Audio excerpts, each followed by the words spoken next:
네, 유엔에서 내일 새벽이죠. 북한 인권 결의안이 채택될지 초읽기에 들어갔다 이렇게 지금 보도가 되고 있는데 북한에서는 지금 상당히 민감한 반응을 보이고 있겠죠, 당연히. 그동안에 그래서 여러 가지 미국에서 특사, 클래퍼 특사도 초청하고 억류됐던 미국인도 석방하고 했을 텐데 어떻게 보십니까? 그렇죠. 이제 가장 북한이 아파하는 부분은 금년 EU를 중심으로 한 50개국이 공동 발의한 결의안 그 내용 속에는 네. 이전과 다른 부분이 있어요. 네. 그게 뭐냐면은 결국 북한의 최고 지도자의 네. 잘못된 정책 결정에 의해서 네. 인권 분야의 범죄 행위가 일어나고 있다. 네. 따라서 이 부분을 ICC 국제 사법재판소에 회부를 해서 네. 이 문제를 범죄 행위로 분명히 다뤄야 한다. 네. 이것은 말씀하셨듯이 최고의 존엄을 재판정에 세우겠다는 얘기인데 네. 그것을 북한의 김정을 떠받드는 그 참모들이 네. 그걸 막지 못한다면 그거야말로 이 그렇죠. 참모들의 그 최고 존엄에 대한 가장 큰 불충 아니겠습니까? 북한으로서는. 예, 네. 북한으로서는 가장 큰 불충이니까 이수용이가 강석주가 사방팔방으로 뛰고 지금 최종에도 지금 러시아로 뛰었거든요. 네. 이런 것들이 지금 오늘 사면 초과라고 하는 좋은 제목을 다루셨는데 네. 현재 상황을 그대로 보여주는 것 같습니다. 지금 결의안이 지금 두 개가 올라가 있는 거죠? 예, 그렇습니다. EU 결의안과 쿠바 결의안. 예. 쿠바가 낸 결의안에는 그런 북한 정부의 그 책임을 뺀 거죠. 예, 네. 뺀 거고 이제 EU는 이제 북한 책임을 상정을 한 거죠. 그럼 둘 중에 어느 게 채택될지 여부를 내일 아침에 잘 봐야겠네요. 그러니까 쿠바 건 안 될 것 같고요. 네. 예, 이미 오래전부터 네. 그 유엔 인권위에서 그 유럽 정부 주도로 계속 이런 걸 이제 상정해왔거든요. 네. 그러니까 매해 이제 그 만장일치로 거의 채택이 됐는데 네. 북한 지도부가 이거를 너무 이제 우습게 본 것 같아요. 네. 이런 걸 할 때마다 해명을 하고 뭔가 네. 이제 조치를 취해야 되는데 막바지 와서 지금 북한이 굽힌 거거든요. 그러니까 지금까지 유엔에서 뭔가 구금자를 발표를 하고 네. 북한이 요구를 하게 되면 이거 다 공화국 모략이라고 무시를 했거든요. 네. 그러니까 이 무시한다는 것은 인정을 한다는 거가 됩니다, 이게. 네. 그래서 이게 쌓여서 이제는 더 이상 안 되게 되니까 이제 북한이 덤벼들었는데 네. 이미 때는 늦은 것 같아요. 예. 북한에서 인권 백서까지 만들어서 이제 홍보도 하고 그랬다는 거 아니겠습니까? 그러니까 저들식으로는 우리는 정당하다. 네. 우리만큼 인권 환경이 잘 된 나라는 없다. 이런 식으로 자기는 말하고 있어요. 근데 이게 지금 심각한 게 북한의 지금 과거 김일성, 김정일이나 현 체제나 저들이 그 체제를 유지하는 핵심 사안이 수령 우상화입니다. 네. 우리 수령은 세상에서 가장 위대한 사람입니다. 그래서 네. 아프리카나 작은 외국 단체에서 보내는 축전들을 노동신문에 크게 하고 북한 주민들이 다른 환경을 볼 수가 없으니까 그것만 받는 사람들은 저부터도 우리 수령이 정말 위대하구나 했는데 이게 지금 국제사법재판소에 간다는 얘기가 나오면 대북 방송도 있고 피라도 있지 않습니까? 다른 설명 하나도 없이 김정은이 국제사법재판소에 죄인으로 간다더라. 김정은이 보내려고 한다더라. 가든 안 가든 상관없습니다. 본인이 가든 안 가든 상관없이 이건 선언적인 의미로 어마어마한 거기 때문에 이거 핵폭탄 이상입니다. 그렇죠. 북한 주민들이 그게 위대하다던 우리 수령님이 사법재판소에 가야 되나? 이 상황을 지금 피해가고 싶은데 강조현 대표님 이야기한 것처럼 피해갈 수가 없이 됐죠. 과거에 다 침묵으로 인정해놨기 때문에. 이번에 그야말로 EU가 제출한 그 북한 인권 결의안이 채택이 되면 지금 우리 김성민 대표 말씀하신 대로 그렇게 북한의 어떤 그야말로 김정은까지 포함한 북한 지도부를 국제사법재판소에 이렇게 법정에 세울 수 있는 날이 올 수 있을지. 정말로 우리 김정은이 제약은 정말 우리 이 동서고금에 있는 최근에 근간에 가장 잔악한 제약들을 다 합친들 김씨 가문의 행악보다는 정말 더 크지는 않을 겁니다. 왜냐하면 그들이 손에 죽었던 억울하게 죽은 무주권들이 얼마가 되며 지금도 북한의 2,400만은 오로지 한 사람을 위해서 노예처럼 지금 희생되고 있지 않습니까? 그걸 이번 국제사회는 바로 이 인권이라는 이 무기를 가지고 이것만은 멈춰야 되겠다고 생각한 겁니다. 누구를 갖다가 어떻게 뭔가 죄를 보고 이런 것보다는 이 현상을 멈춰야 되겠다. 세계에 어디 그런 국가가 있느냐. 그래서 지금 뭐 몇 회째 지금 싸우고 있습니다. 우리 작년에요. 네. 작년에 이제 그 유엔 인권이사회 스위스에 네. 그 제네바에 갔댔어요. 제가 직접 가서. 우리 김 대표님 직접 갔다 오셨구나. 예. 그렇죠. 그 이사회 가서 작년에도 인권이사회가 이제 COI라고 하는 반인도 네. 범죄 조사위원회를 발족시킬 것인가 말 것인가 하는 그 투표에 들어갔거든요. 네. 그런데 저희들 앞에 그때 북한 인권 대사가 서세평에 와 있었어요. 그러니까 참 정말 가슴이 뭉클했던 것은 네. 바로 거기에서 네. 우리 탈북자 단체 대표, 네. 이 성공적인 통일을 만들어간 사람들이라고 젊은 청년들이 탈북 청년들이 조직이 있어요. 네. 그 대표가 영어로 네. 5분간 스피치를 했어요. 네. 예. 그러니까 스피치 해가지고 서세평이 너 들으라. 네. 너희들이 지금 말하고는 딱 거짓말이다. 내가 직접 겪었던 국민이다 이제 했죠. 네. 그래서 거기서 완전히 뭐 저는 찬성이었거든요. 네. 아마 내일 아침 진행될 이 3면회입니다. 3면회에서 진행될 아마 이것도 지금 같아서는 네. 압도적인 그 다수로 통과될 겁니다. 네. 근데 문제는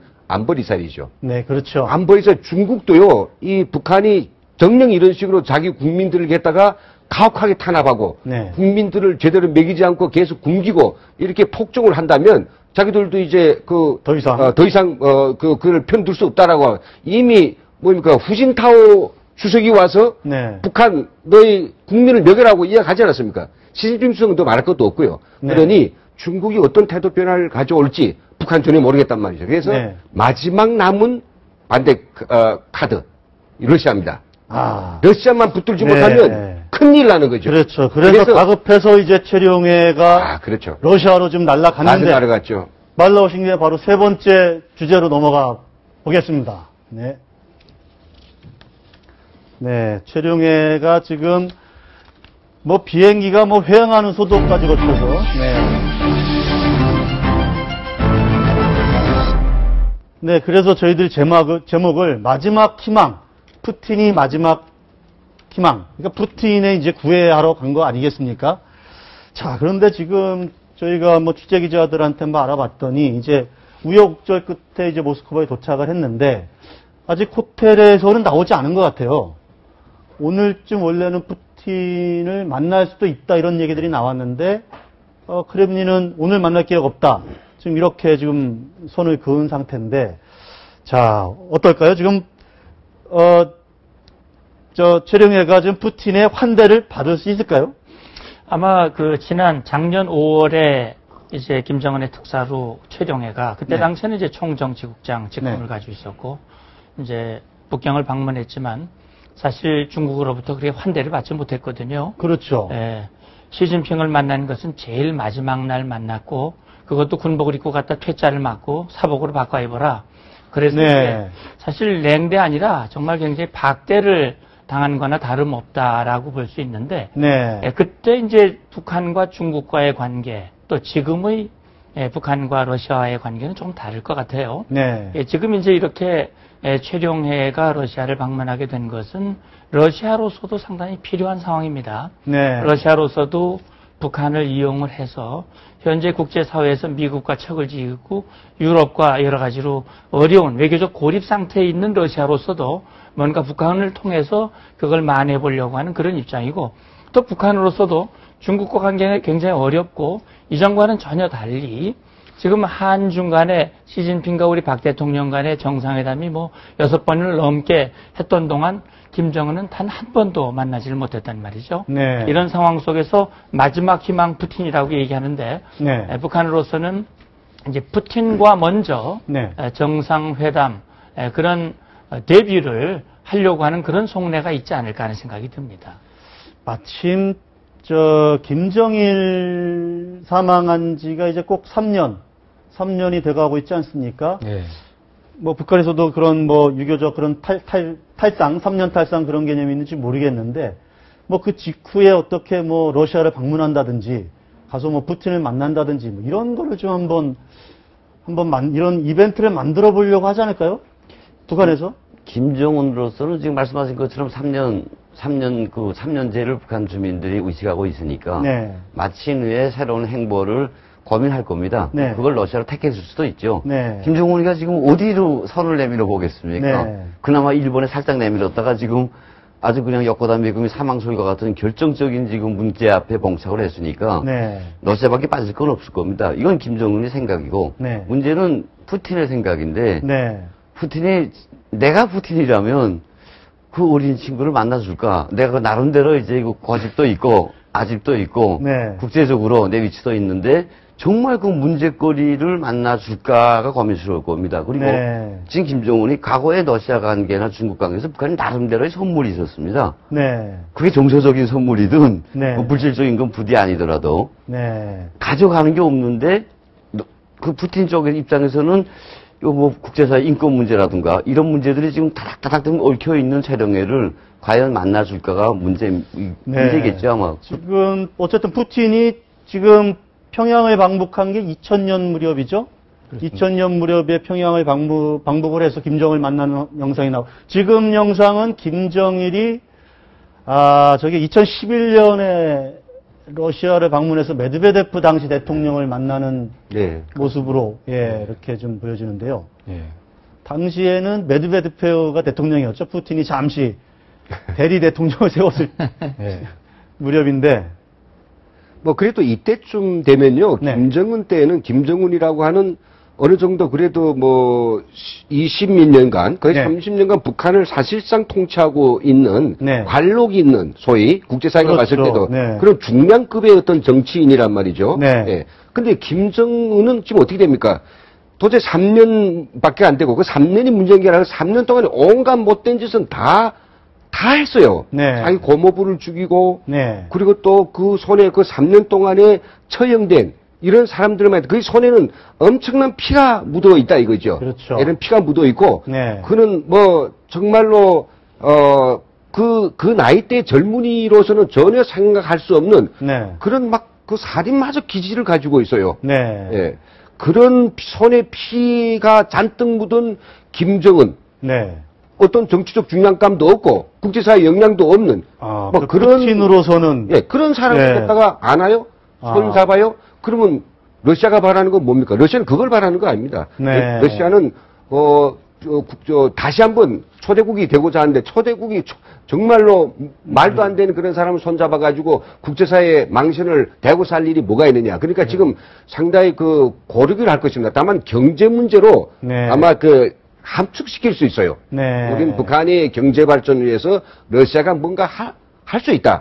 정치 문제, 인권 문제에서 우리는 국제사회 기준에 맞출 것이다. 이렇게만 나와도 예단할 수 없는 거 아닙니까? 그러니까 그런 푸틴과 김정은의 어떤 직접 만나서 악수하는 모습을 푸틴이 바라겠느냐, 지금 이런 말씀이시죠. 그러니까 지금 북한의 지금 세 가지 목적인 것 같아요. 그러니까 첫 번째는 이제 아마 정상회담이 가장 중요한 것이고, 이제 두 번째는 좀 북한이 재래식 전력이 워낙 떨어져 있기 때문에 지금까지 핵과 미사일로 상당히 지금 구축해 놨는데 지금 보니까 지금 뭐 비행기도 다 날아갔죠. 또 함선 뭐 이런 그 배들도 다 날아가서 지금 너무 지금 형편없는데 러시아로부터 뭔가 이제 그 부품을 구입하든지 아니면 좀 기술 협력을 통해서 재래식 무기 현대화를 해야 되는데 이걸 지금 러시아가 안 하고 있거든요. 그래서 이런 걸 좀 해야 되겠고 또 세 번째는 아마 이제 외교적인 협력을 통해서 고립을 탈피하려고 하는데 과연 러시아가 북한의 이런 요구를 수용해서 얻을 게 뭐냐?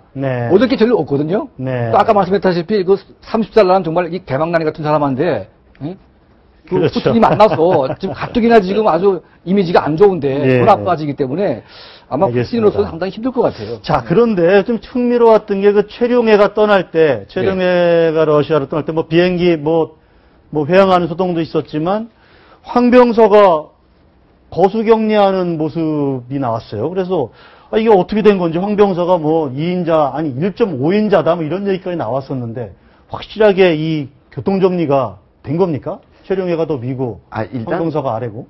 북한에서 군인들이 예의입니다. 격리하는 게 무슨 땅 높은 사람한테만 하는 경우가 아니고 그냥 군복을 입고 있기 때문에 그 격리를 인사를 그렇게 하는 시기도 한데 그럼에도 불구하고 여기 한국에서 인천에 왔을 때는 황병서가 우두머리 아니었습니까? 황병서 일당이었다고 저희들은 말하고 있는데 지금은 최룡해하고 위치가 조금 바뀐 것 같습니다. 직급 뭐 등등이 있겠지만 북한 사회의 특징상 그 김정일이가 옛날에 이런 말을 했습니다. 황장엽 선생님을 비롯한 노동당 비서들을 놓고 당에 신임이 없으면 당신들은 고기 덩어리에 불과하다고 그랬답니다. 그만큼 북한 사회는 소위 최고 지도자의 신임이 중요하거든요. 그 신임이 지금 살짝 옮겨간다는 거죠. 그래서 한때는 황병서에게 갔다가 원체는 최룡해한테 갔었죠. 그러니까 뭔가 좀 고추장수라서 항명수를 옮기고 누굴 밀어내고 자시고 아니라 어린 게 그런 걸 할 줄 아는 모양입니다. 여기다 수파 한번 던지고 여기다 신임 한번 던지고 지금은 최정희한테 지금 신임이 간 상태가 아닌가. 네. 자, 북한이 러시아를 통해서 뭔가 이 국제사회의 고립, 사면 초과를 좀 뚫어보려고 하는데 어떻게 될지 좀 지켜봐야 될 것 같습니다. 자, 네 번째 주제로 넘어가 볼까요?